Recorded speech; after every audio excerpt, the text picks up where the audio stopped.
Olá pessoal, tudo bem? Eu sou o Wallace e sejam bem-vindos ao nosso canal.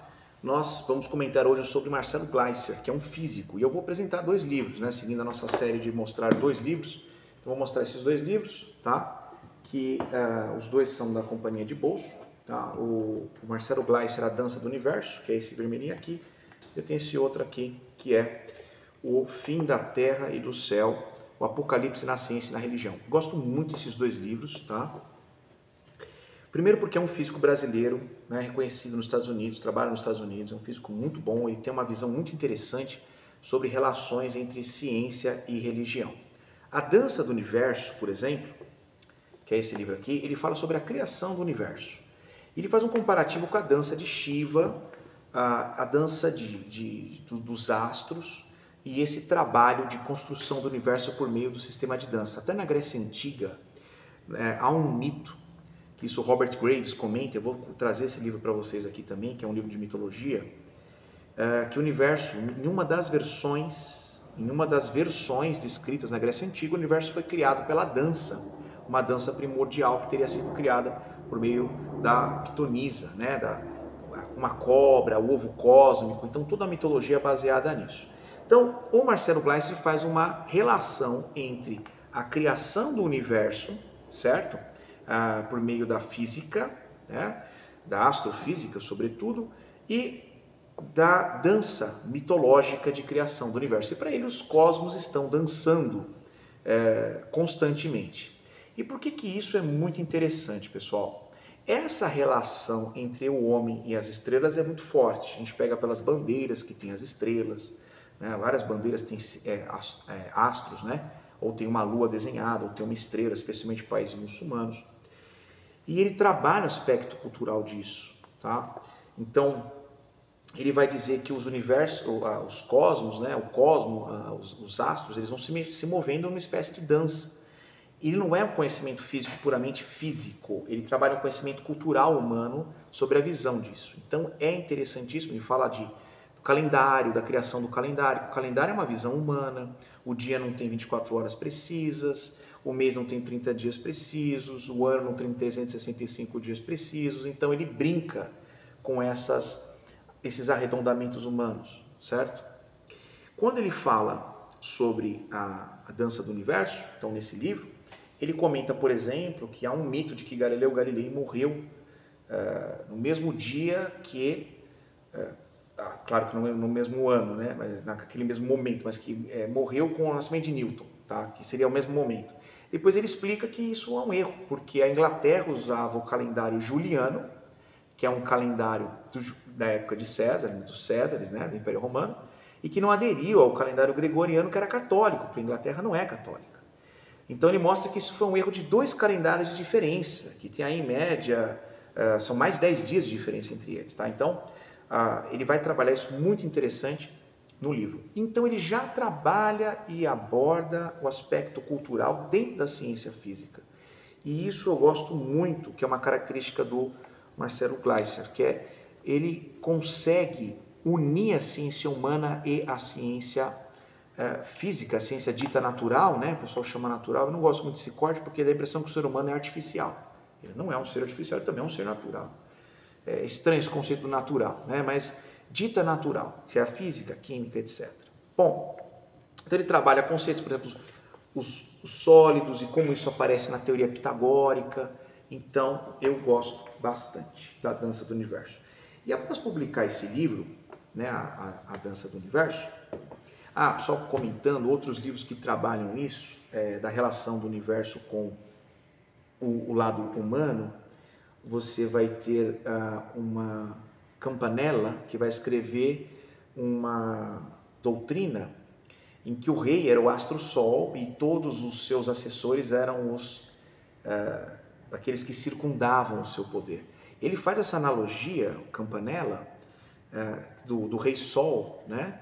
E o rei da França copia essa teoria. Chamou ele para morar na corte, para trazer essa teoria, que é a ideia de que o rei é o sol. Você vê na corte de Luís XIV isso, no Palácio de Versalhes, isso é muito forte.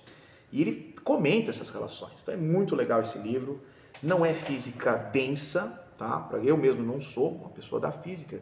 Aí, os que me conhecem sabem que eu sou da história e do direito, né? Eu trabalho a minha formação nessas duas áreas, mas dá para entender o livro sem ter um conhecimento físico profundo. Aliás, eu recomendo exatamente se você não tem conhecimento profundo, porque ele brinca elementos físicos com a história, com a cultura, e isso é muito bom.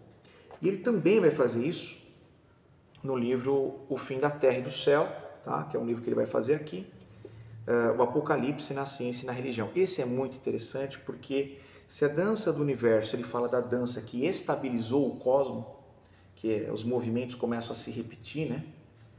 Aliás, uma grande curiosidade a vocês, a palavra revolução, que se usou na Revolução Francesa, ela nasceu na astronomia e não tinha nada a ver com criar algo novo, porque novamente, né? Renovar é novar novamente, né?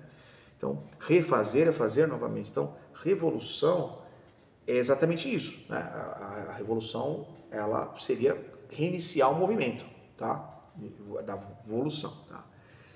Então, a França, quando usa a revolução como algo novo que vai acontecer, na verdade, ela está falando simplesmente de algo que vamos começar de novo. E é engraçado porque, de fato, as revoluções tendem a acabar nos mesmos extremos que elas acabaram se opondo, né? Muitas vezes acaba acontecendo isso, a gente vê isso na história. Mas o Fim da Terra e do Céu, que é esse segundo livro dele aqui, já vai falar do final do mundo. Então ele fala de asteroide, ele fala como as pessoas se assustam quando vê um asteroide, acham que o mundo vai acabar, e começa a fazer testamento, já entra em desespero e etc. Nesse mundo ele mostra a fragilidade do nosso cosmos. Ele mostra que de fato pode cair um corpo celeste e a gente ter um problema grave na humanidade. Ele não vai esconder isso, tá? Mas ele trabalha com uma certa sutileza, com uma certa delicadeza, quando ele aborda o fim e o começo, usando princípios, por exemplo, do budismo, dos ciclos, né? Então, uma curiosidade que ele faz há uma teoria religiosa que acredita em Gênesis e Apocalipse. Então, acredita no começo do universo e acredita no fim do universo, né? Então, Gênesis é a criação e Apocalipse é o fim. E há uma teoria que acredita que não tem começo e fim, mas apenas ciclos. Então, essa teoria física seria mais próxima do budismo.